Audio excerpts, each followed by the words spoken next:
তো দর্শক বিন্দু টুডে মানে আজ। হালার পুটুডে মানে আজ, এটা সবাই জানে। তো দর্শক বিন্দু নাও মানে এখনই। না মানে এখন এটা সবাই জানে, আমরা কেউ মূর্খ না। তো দর্শক বিন্দু কোপা আমেরিকার সবচেয়ে রোমাঞ্চকর ম্যাচ আর্জেন্টিনা ভার্সেস ব্রাজিলের খেলা সূচনা করা যাক একটি সারির মাধ্যমে। দিন শেষে রাত হলো, রাত শেষে ভোর।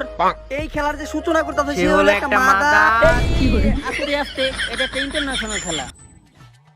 মনে মনে কই এখন ভাল লাগতেছে। হ আমারও। লগে কথা বলে মানে যে ক্ষয়তে ব্যাট থেকে বলে টস দিই। আচ্ছা টস দিতাছি। সি নেইমার হেড না টেল? হেড। এই এই আমার বাচ্চার কোন কই? আমি জানি না। আমিও জানি না। আবার টস দিতাছি।